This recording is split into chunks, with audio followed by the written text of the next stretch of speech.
سر یہ جو باقی ملازمین ہیں ان کے لیے پھر کیا پالیسی ہوگی؟ ان میں جو یہ ایک کیفیت ہے کہ اب وہ کس طرف، جن کے وہ جنرل مینیجر ہیں تو وہ ان کے ماتحت ہیں، لیکن ان کے اوپر یہ الزام آ گیا. دیکھیے پہلے تو ابھی تک ہم نے یہ ایشو نہیں ڈسکس کیا کہ اس کو ایک سیکرٹ رکھنا ہے یا یہ باتیں فضا میں ہوں گی.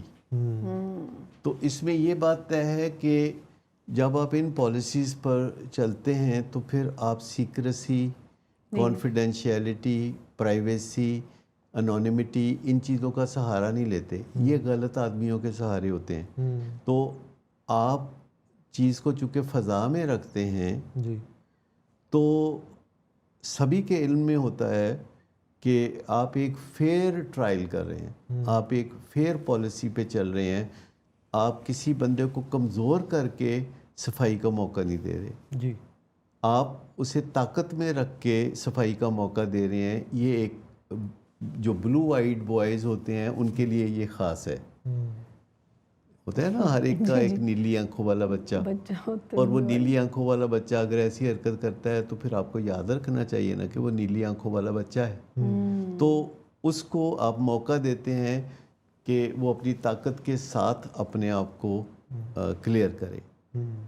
اور اس دوران چونکہ وہ تعمیری کام کر رہا ہوتا ہے تو اس کا ضمیر جاگتا رہتا ہے. جب تک کوئی انسان تعمیری کام کرتا ہے تو ضمیر جاگتا رہتا ہے، لیکن تخریبی کام کرتے ہی ضمیر سو جاتا ہے.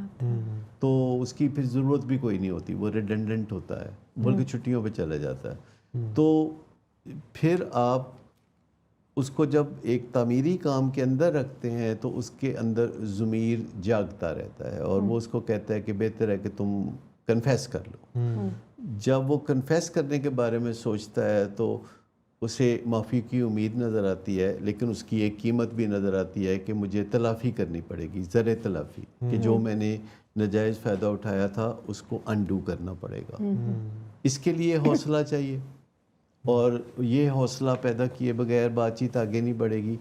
لیکن دوسری طرف تادیبی کارروائی ہے، کیونکہ آج کے زمانے میں تادیبی کارروائی جو ہے وہ لوگ تو سمجھتے ہیں کہ وہ کون جیتا ہے تیری زلف کے سر ہونے تک، لیکن میں آپ کو بتاؤں کہ جو لوگ بھی کرپشن کرتے ہیں، جو بھی جرائم کرتے ہیں، جی وہ جس دن یہ کام منظر عام پر آتا ہے ان کی سزا اسی دن سے شروع ہو جاتی ہے.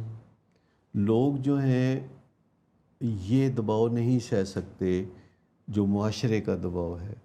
جب کسی پہ ایف آئی آر ہوتی ہے اور جب کسی کے خلاف پھر پولیس چھان بین کرتی ہے، تفتیش کرتی ہے، تو پولیس کے نرگے میں جانے سے لوگ گھبراتے ہیں، کیونکہ پولیس جو ہے وہ جس طرح رویہ رکھتی ہے آپ کو پتہ ہی ہے. لوگ چاہتے ہیں کہ ذرا پولیس سے باہر ہی معاملات ہمارے طے ہو جائیں.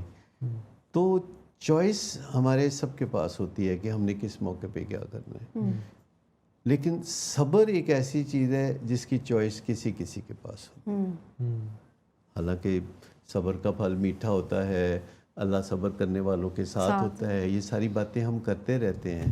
لیکن جب when push comes to shove تو ہم کیا کرتے ہیں؟ بے صبری کرتے ہیں. اس میں بھی اینیمل برین کا رول ہے نا. ہاں وہ اینیمل برین ہی کہہ رہا ہوتا ہے نا، یار گل ہننے یا بننے لاؤ، چھیتی کر، مطلب وہ کہتے ہیں چھیتی کر. مطلب یہ جو ہمارا اینیمل برین ہے یہ انسرٹنٹی کو نہیں برداشت کر سکتا گریسفلی، یہ انکنٹرولبلٹی کو بھی نہیں برداشت کر سکتا. وہ کہتا ہے میرا کنٹرول ہونا چاہیے، ٹکر مار دو. وہ اکسا رہا ہوتا ہے، بدعمالی پہ اکسا رہا ہوتا ہے، وہ انپریڈکٹیبلٹی کو برداشت نہیں کر سکتا. لیکن آپ اپنی ذمہ داری بھی لیتے ہیں کہ آپ کول رہیں، اور آپ اس کی بھی ذمہ داری کچھ اٹھاتے ہیں، کیونکہ آپ اونچے سنگھاسن پہ اگر بیٹھے ہیں تو بلا وجہ تو نہیں بیٹھے. آپ اپنے اونچے سنگھاسن میں سے کچھ ٹرکل ڈاؤن ایفیکٹ صبر کا اس کو بھی دیتے ہیں، اس کو دلاسا بھی دیتے ہیں، اور ٹرولی اس کی سائڈ پہ کھڑے رہتے ہیں. اب آپ کو یہ کانسیپٹ تھوڑا بہت مشکل لگ رہا ہوگا کہ کیسے آپ اس بندے کے ہمدرد بن کے اس کے ساتھ کھڑے رہیں جو آپ کا نہیں ہے، جو آپ کا نہیں ہے جس نے کرائسس پیدا کر دیا ہے. تو یہ ہے وہ انسان کا مقام جب وہ حاصل کر لیتا ہے تو وہ حیوانیت سے کچھ فاصلے پہ آ چکا ہوتا ہے. بالکل. اور جب آپ دوسرے انسانوں سے بھی ڈیل کرتے ہیں تو آپ یہ تو دیکھ ہی لیتے ہیں کہ وہ انسان بنے ہیں کہ نہیں بنے. یہ انسان بننے کا اندازہ لگانا کوئی زیادہ مشکل تو نہیں ہوتا. تو سی ای اوز جو ہیں ان کو پہلے خود بھی تو انسان بننا چاہیے نا, جی, کیونکہ انسان ہی انسان کی قدر کر سکتا ہے. اور انسان ہی انسان کو پہچانتا ہے.